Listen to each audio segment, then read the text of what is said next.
আজকে আমি এসেছি চুয়াডাঙ্গা জেলার জীবননগর উপজেলায় একটি কুলের ক্ষেতে। তো এখানে চাষিদের সাথে কথা বলবো। চাচা, এই কুলটার নাম কি? বলসুন্দরী। বলসুন্দরী। তো এইটা এখনো 10-12 দিন পরে বাজারে ছাড়বেন নাকি? তো এইগুলো করে আপনাদের মোটামুটি মানে লাভজনক একটা মানে মানুষ করতে পারে নাকি? লাভজনক চাষ আছে। এই কুলটা যখন আবার শেষ হয়ে যাবে এই গাছকে আপনারা কেটে দিবেন, মানে গোড়াটা রাখবেন, ওখান থেকে আবার সামনে বছর আবার শুরু হবে। ও আচ্ছা আচ্ছা। তো একটা গাছে এখানে কত কেজি কুল হতে পারে এটা আনুমানিক? 35 কেজি কুল হবে এক গাছেই? বাবা, চিন্তা করা যায়, একটি গাছেই 35 কেজি কুল হবে এক বছরে? আচ্ছা আচ্ছা আচ্ছা, বুঝতে পারছি। এগুলো এখনো হয়নি? এখনো কাঁচা? এত বড় হয়ে গেছে তাও কাঁচা?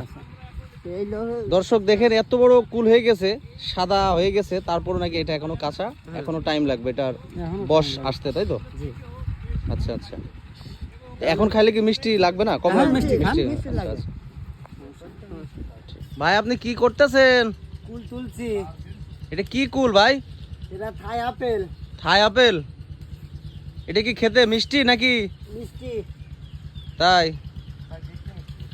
এটা কেজি কত করে চলতেছে বাজারে? বাজারে চলছে 50 থেকে 60। 50 থেকে 60। আপনারা কত বিক্রি করছেন? পাইকারি? পাইকারি বিক্রি করেন? পাইকারি। তো কুল চাষ করে কি আপনি লাভবান হচ্ছেন নাকি? প্রায় কাছাকাছি।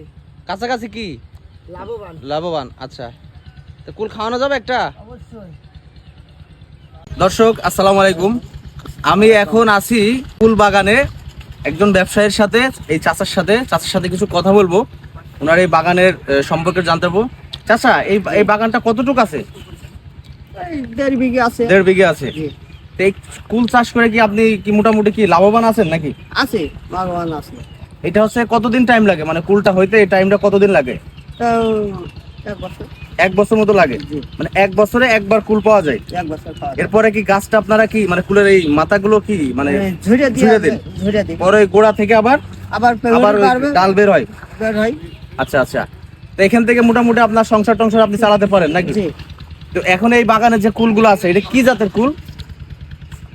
সুন্দরী আছে, তারপরে থাই আছে। আচ্ছা আচ্ছা। দর্শক, এই বাগানে যে কুল চাষ হচ্ছে সেটা হচ্ছে থাই আপেল জাতীয় যে কুল, আর আরেকটা হচ্ছে বল সুন্দর জাতীয় কুল। এই থাই এবং বল সুন্দরী জাতে প্রচুর পরিমাণে ফলন দেয়, আর উনি এটা চাষ করে উনি স্বাবলম্বী, সংসার ধর্ম যা কিছু আছে ছেলে মেয়ে ওনার সবাইকে ওনার মানে এটা খুব ভালোভাবে পরিচালনা করতে পারছে। তো দর্শক, আপনারা চাইলে আপনাদের জমিতে এই জাতের কুল চাষ করে আপনারা কিন্তু ভাগ্যের চাকা ঘোরাতে পারবেন। তো ভিডিওটি কেমন লাগলো অবশ্যই কমেন্টে জানাবেন। ধন্যবাদ।